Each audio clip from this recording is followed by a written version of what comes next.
Tough game, obviously, last night with a loss to Kansas City. 30-17, a lot of issues. But the biggest one was, hey, they just didn't score enough points. And I didn't think that they weren't prepared for that game. I thought they were. I thought they played well. TJ, you were mentioning this earlier. Like, it felt like the offense was a little bit off. They weren't able to ever play with a huge lead. Not that you're always going to play with the lead, but going into halftime, they end up going down instead of being ahead. And I felt like they never got a chance to have those explosive plays downfield. Like, they hit J-Mo a couple of times. One time he was just completely uncovered. Yep. But there were no deep shots. And I don't think the offense ever got to that point because of what Kansas City was doing defensively. Yeah.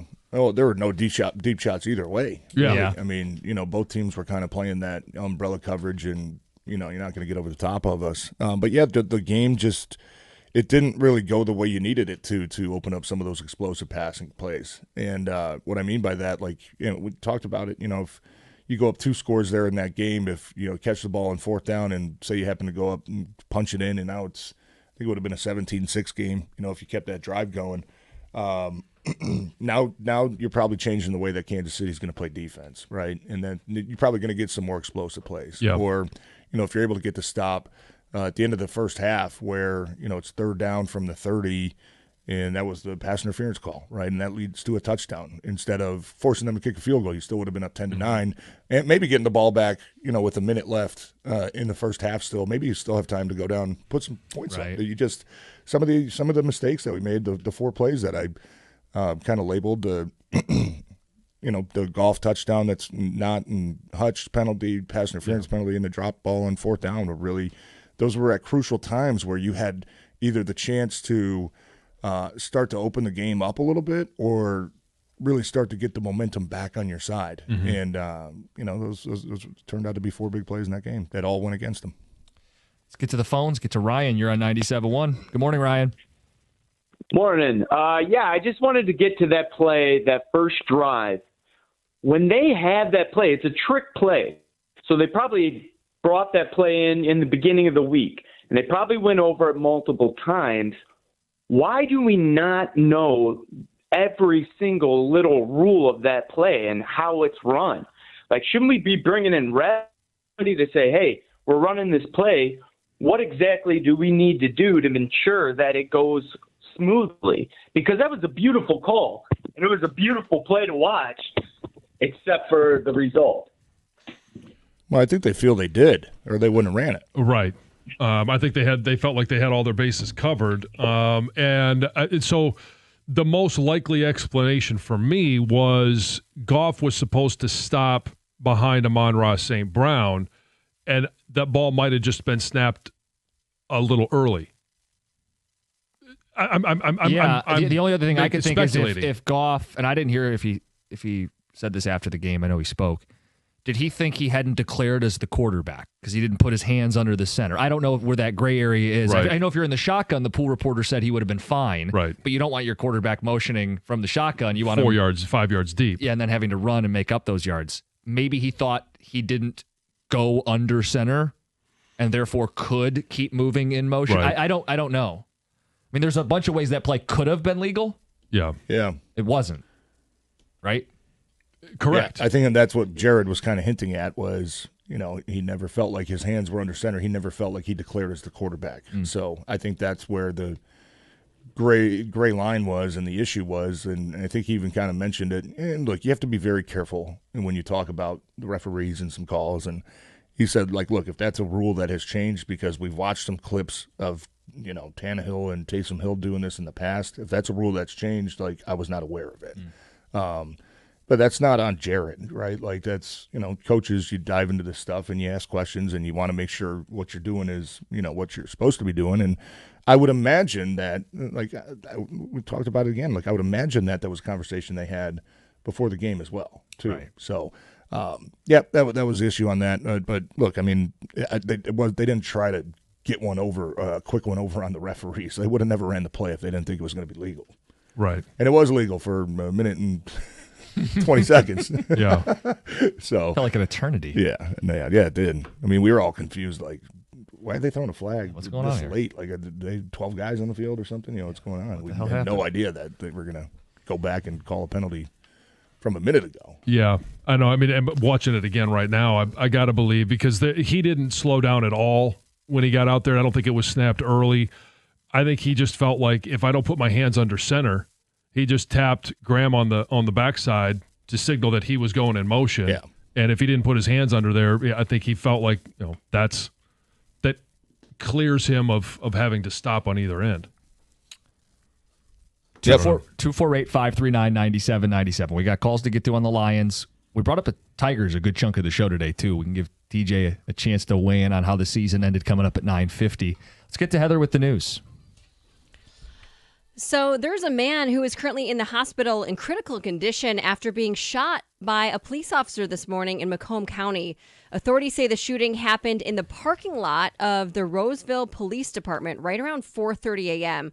Don't have a ton of details about what led to the shooting, but it sounds like the incident began when the suspect rammed his vehicle into a police car, then got out and pulled out a knife. Mm-hmm. Now, I don't know if the suspect had a gun or not.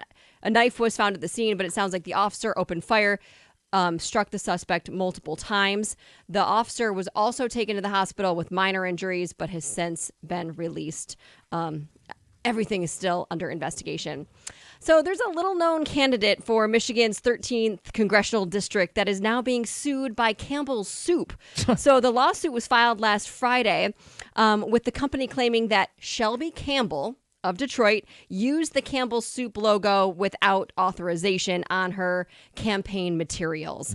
So the Campbell's Soup says that this woman, Shelby, intentionally used the logo, but it was not approved, and it has led to a lot of confusion with customers who apparently have reached out to ask if the company has endorsed her. The lawsuit says that her use of the logo was a way to use the Campbell's brand to boost her candidacy. Right. She says she's always felt a connection to the soup because of her last name, and she didn't think it was a big deal to use the logo, but they did send like a letter to her that said, please stop, and she didn't stop, so now they just about every dude I've known with the last name Campbell, their nickname is Soup. Of course, yes. And she used that in a lot of her like Twitter handles or X handles, whatever. Shirtless fans took over Boone Pickens Stadium when Oklahoma State took on Houston on Saturday. So this is great. So midway through the third quarter, a fan named Trent Eaton made his way to an empty section, took off his shirt, started whipping it around, and started this whole movement. Yes, his shirt. Started whipping his shirt around. Yes. And fans slowly started joining him, and the crowd grew and grew and grew until 3 sections were completely full of shirtless fans. That's all I've got, man. And what it started with was a bet. This dude's sister said, I'll bet you $10 to go over there and take your shirt off. And so he said, okay, I could use $10. And it sounds like he still hasn't been paid. Oh no! At least from the articles I've read. Maybe now she is paid up, but my wife showed me this video last night. Yeah. It's hilarious. It's really great. It's really funny. A woman from Ohio is wanted by police after she allegedly broke into her boyfriend's home and cut one of his testicles. Oh. Yeah, I don't know how it all happened, but... Ohio woman story. Yeah, this victim ran downstairs, apparently completely naked, when he heard all this commotion because his girlfriend, or maybe ex-girlfriend, or now ex-girlfriend, kicked down his door. Oh, so there's commotion. The first thing I'm going to do is run downstairs naked. See what's going on. Yeah.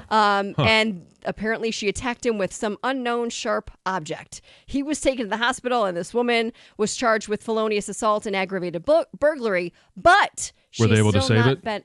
I think so. No details on that front. I don't know. But she has still not been arrested and remains on the loose. Yes. Ouch.